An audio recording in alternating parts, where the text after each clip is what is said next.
হুজুরের দিন গেলে তো আপনারা গ্রেফতার করেন বা কি করবেন আমার ছেলের কাছেও নেয় না, ছেলের দেয়ও না, আর মাদ্রাসার কথা কই আনছে এরা দেয় অন্য কাছে লই আনছে। আরেকটা হুজুর আছে মানে ওই টাকা পয়সা লেনদেন করি, হে হুজুরও মানে নাই তো হরেন নাম্বারে ফোন দিছি এরে তেল হরদি মানে সপ্তাহ গনে গেছে বা এরকম তখন হরদি পরশু দিন আই কইছে হুজুরও ফোন দিছে হুজুর আর নাজিমের লোক কথা কইম এ কথা কইছে কাছে নাকি লাইনে থাকেন আমি ডাকি দিছি আরে হরি গেল কথা কইছি আরে হিগে আরে আমু এনে যে হুজুরের কাছে ফোন দিছেন এই হাতিয়ার হুজুরে আমার লগে কথা কয় না, এই সপ্তাহে আসে দলিক না কিনলে কথা কয় না, তুই কোনো দোষ করছিস তুই দোষ করলে আমু যাই এর কাছে নত হইম, তুই কোনো দোষ করছিস তুই আমার কাছে খোলা ফেলে কই এলা আমি যাইম হে হুজুরে তোর লগে মিলে দিম কয় না আমি কোনো দোষও দেয় না, আমি কিছু দেয় না, শুধু আরেকটা হিগে সাবজেক্ট তো ভাই আছে কয় আরে আবদুল্লার লগে আরে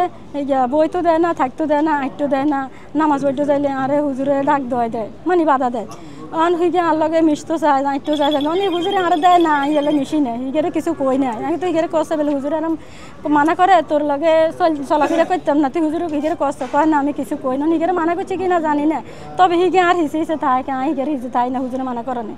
একটা ঐতিহ্যবাহী মাদ্রাসা, এর কোনো দুর্নামই নাই, কোনো রকমের কোনো দুর্নাম নাই, শিক্ষক ছাত্র কোনো জায়গায় সঠিক তদন্ত হইতেই হবে, সঠিক তদন্ত হওয়ার কোনো বিকল্পই নেই, কারণ অ্যাকিউজড নিজে স্বীকার করেছে আমি করেছি, সে অনেকটা অঞ্চল বিশেষে বাংলাদেশের কিছু মানুষ একটু সন্ত্রাসী উগ্র টাইপের হয়, যেমন ব্রাহ্মণবাড়িয়ার একটা অঞ্চল আছে, এই যে ময়মনসিংহের কিছু অঞ্চল আছে, এই ময়মনসিংহের ধুবাউড়ার ছেলে এই মাদ্রাসার শুরু থেকেই ময়মনসিংহ অঞ্চলে কিছু ছেলে এখানে পড়তে আসে, এইটা এখন এই লিঙ্কেই আসছে। যাই হোক, এটা আল্লাহর কাছে তো শেষ বিচার আমরা চাইবই, কিন্তু এই দুনিয়াতেও আমরা এই প্রচলিত আইনে এই হত্যাকাণ্ডের আইনানুগ বিচার চাই, সুষ্ঠু বিচার চাই। লাশ উদ্ধার করে চুরতালের জন্য ব্যবস্থা নেই এবং লাশ পোস্টমর্টমের জন্য আমরা প্রক্রিয়াধীন রেখেছি এবং পরবর্তীতে